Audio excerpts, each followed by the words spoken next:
Bonjour et bienvenue dans cette nouvelle vidéo de blogcoursapé.com. Ici Maxence Rigotier. Dans cette nouvelle vidéo, donc on va voir ensemble comment gagner le maximum de temps pendant vos ravitaillements. Si vous êtes un coureur sur route, un coureur en nature, etc., vous savez comme moi que c'est important les ravitaillements parce que vous pouvez perdre énormément de temps ou alors en gagner par rapport à vos adversaires si vous savez bien vous ravitailler ou encore si vous perdez le moins de temps par rapport à ces ravitaillements. Donc la première chose que vous devez réfléchir, donc vous pouvez mettre la vidéo en pause maintenant et réfléchir pendant 2-3 petites minutes. Quel est le ravitaillement optimum que tout simplement vous pouvez avoir sur vous. Donc mettez la vidéo maintenant en pause et réfléchissez pendant 2 minutes. Donc par exemple, vous pouvez vous dire, vous amenez de l'eau, donc ça peut être aussi bien une bouteille d'eau. Vous pouvez également vous amener tout simplement sur vous donc des gels, des barres de céréales, etc. Donc des choses plus solides, voire liquides, mais surtout qui sont énergisants pour tout simplement retrouver de l'énergie par rapport à l'effort intense que vous êtes en train de faire. Parce que si vous oubliez de vous ravitailler, premièrement vous allez certainement vous effondrer et surtout perdre un temps inouï. Donc moi par exemple, j'avais déjà fait une chronique sur le blog, j'utilise le t-shirt Revolver, donc vous pouvez prendre un autre t-shirt ou ce qui vous correspond.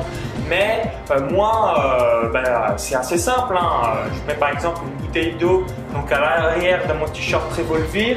Ensuite, j'ai quelques gels et ce qui me suffit pour moi par rapport à mes besoins et surtout par rapport au ravitaillement, je vais surtout prendre des ravitaillements en eau, mais je ne vais pas manger.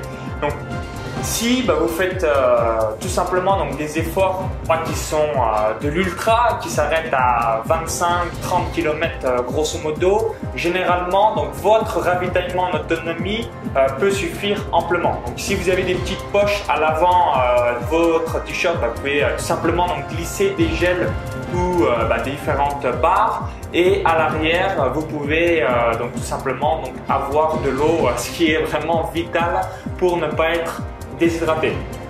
Ensuite, quand vous avez ça, vous vous dites certainement merci Maxence, mais comment arriver à prendre le gel ou arriver à boire pendant notre effort parce que on n'a pas envie d'être asphyxié, on n'a pas envie de perdre le maximum de temps, on n'a pas envie d'obtenir un point de côté, etc.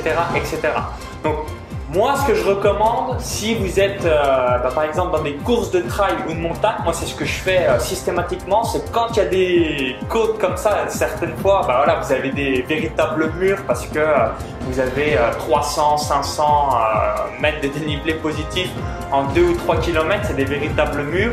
Donc du coup, c'est là que je vais prendre mes gels ou encore tout simplement que je vais arriver à boire. Parce que je vais faire de la marche rapide, je vais pas arriver à courir parce que c'est tellement violent l'intensité de la pente que du coup, je fais de la marche rapide, je ventile énormément, je souffle et ensuite tout simplement ça me permet de prendre mes gels et surtout de pouvoir boire.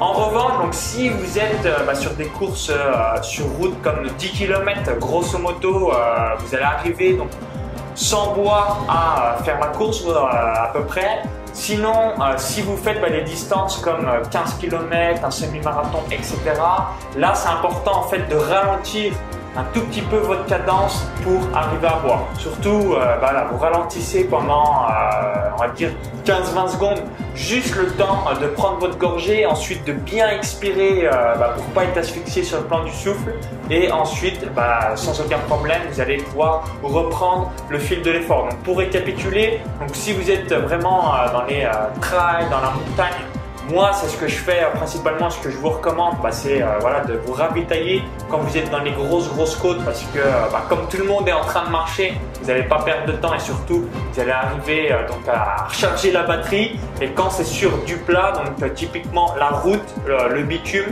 là, essayez de décélérer un petit peu l'allure pendant 20-30 secondes vraiment pour arriver à boire 2-3 gorgées, bien souffler, bien expirer et ensuite reprendre le plus rapidement possible votre foulée initiale pour faire votre chrono par rapport à vos objectifs.